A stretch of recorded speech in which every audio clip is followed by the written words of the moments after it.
Hello, I am Fraser2198. And I'm Sam Aiden TV. And welcome to an episode of us talking about Assassination Classroom, episode 7.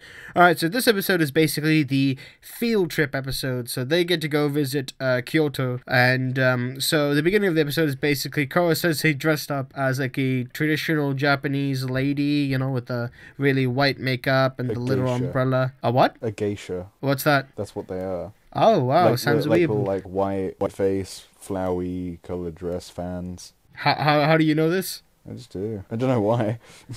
That's weird. Anyway, so yeah, he's dressed up as that, and they all have to get in groups of 6. So it's Nagisa's little girlfriend, Karma, the baseball player, and then 2 characters one character we know about and the other one not so much. The other character was the one who tried to create the poison for Kuro-sensei, and the other one is just a female that they just got, who gets some backstory in this episode, so you know, yay, whatever. So basically, they're at the train station, and class A to D get first class, because, you know, the clever students, and then the E class basically get coach because the prestige get, you know, the better class system and whatnot. And then you see Professor Bitch come in, and she's dressed up in like this garment that makes her looks like a Hollywood superstar kind of thing. And Karasuma, the guy in charge of the field trip, he's like, go change right now. And she changes, and she's like kind of pissed off about it. So they're on the bullet train and discussing, you know, plans, and then all of a sudden they're like, hey, where's Kuro-sensei? And then Kuro-sensei's out of the freaking window, and he's like, I missed the train. I'm not gonna just use my invisibility. So that's something new. Kuro-sensei can become invisible. So that's convenient, to say the least. What do you think? Probably depends on how they use it. Like, if that's the only time they use it, it was very convenient he had it in that scenario. Yeah. But if it comes into play later, I'd probably be okay with it, because at least they did set it up. Well, yeah, that's true. Because they used it for pretty much a joke this episode. If they used it seriously, then it would have been a bigger problem for me. Yeah, I see what you mean. So anyways, basically he's there, and then these group of thug-looking guys see the girls, and they're like, yeah, we're gonna go kidnap some pretty ladies.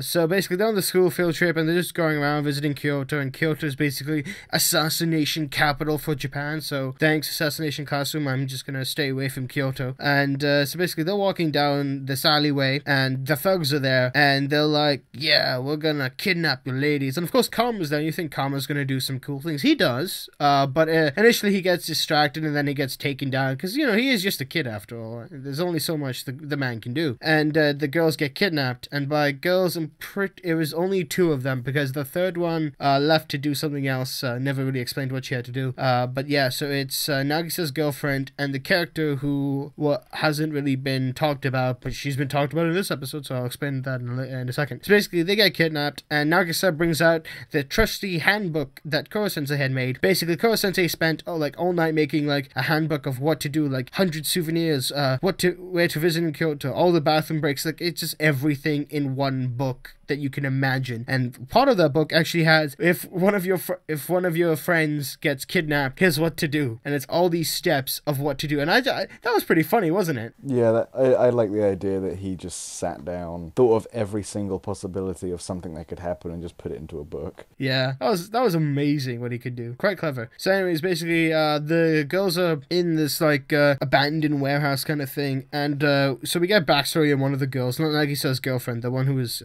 the other one who was kidnapped with her. Basically, she rebelled against her father, and she used to go to arcades or like places where nobody really knew who she was, and she would just play. And apparently the guy who kidnapped her wanted her and whatever, and they were gonna like take photos and shit. I don't know, it was messed up. So basically the thug's like, oh, here's my friends now, and then it's just like Nagisa's group, and then they're about to like go down, but then the thug's like, oh look, more friends, these are the toughest guys ever, and it's Kuro-sensei just with his one tentacle wrapped around the many heads of the thugs, and he's like, oh wow, these are supposed to be some badasses here. And then Kuro-sensei starts beating up the thugs, and the thug leader's like, you know, we always put the prestige right back into their place, we don't like them, they're snooty, they're snobs, they look down on us. And Kuro-sensei's like, well, this class is like being discriminated against, so you guys don't have anything to bitch about really. So he just punches them. He punches them, but he hides his face because he doesn't want his face to be remembered for violence, like recognized for violence. So like, oh, you look at this face, you don't think he's a violent character or whatever. So there's that. And then at the end, you know, they all go home happy, and no one gets, they don't assassinate him. Yeah. All right, Sam, you get to go first. This was a fine episode. Like, I can't... Overall, I don't have a lot of problems with it, although I do have one that I think I'll probably have later on as well, because I can see them doing this quite a lot. Was it about the Jack Daniels, Sam? No, it wasn't the Jack Danners, or whatever they called it.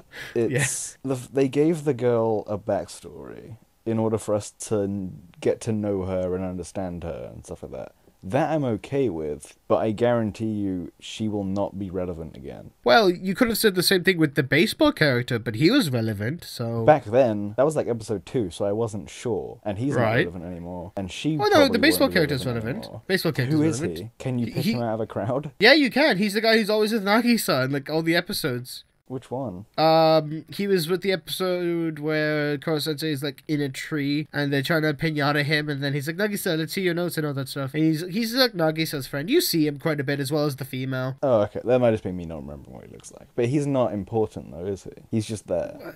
Well, none of them are important if you want to go by that logic. The only ones... Nagisa's important, Karma's kind of important, and that's probably about it. Oh, Kuro Sensei is important? Like, I'm fine if the show continues to give, like, little backstories and motivations for each character, but I only think that would be good if they actually keep the characters there, as opposed to giving them, like, a line an episode, and they not all look the same, but they could easily be interchangeable. Well, I mean, they do. They kept the girl who made the poison. They kept the girl who's Nagisa's friend. They kept Nagisa. They kept the baseball player. And they kept Karma. The only character that they now introduced was the female who used to be like a rebel, but now isn't. They still all appear in the episodes. Whether or not they're relevant or not is different. You know, I can't really say if they're going to be all relevant in the future episodes, but they're all still there. They all get screen time. I don't know. I don't think they get enough. I find it weird that we're so that's what you're saying. You're basically saying with a whole big bunch of students, like a whole cast of characters. I'm saying I should give a shit about more than 2 of them. Well, you do give a shit about more than 2 of them. You care about Nagisa. What the fuck? I care about Nagisa. I care about Karma because I don't care about Karma. Why? He's a badass, and his backstory. He's a badass, but that's it. And he's a backstory though. How teachers never really appreciated. He's a backstory though. What? It doesn't matter. Okay, then you have the baseball player. Who I don't care about. Who you don't pay attention about. Yeah, because he's only been relevant once, and he left no impact because his backstory wasn't, not necessarily interesting, but it wasn't enough. No one's backstory is enough. Exactly, that's a problem with the show. What? Okay, so your problem is that there's not enough backstory. That's your problem, is what you're telling me right now. No, my problem is that the characters that they give backstories to are boring and irrelevant.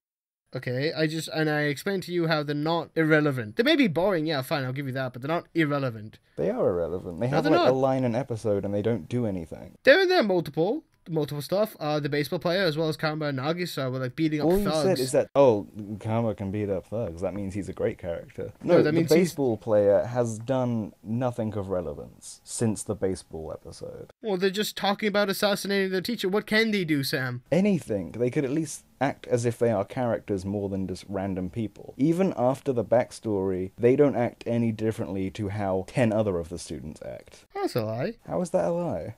Well, the characters act different. Nagisa's friend is very outgoing and quite kind in a way. Well, yeah, she's very kind. She's the one who gave Kuro Sensei a name, after all.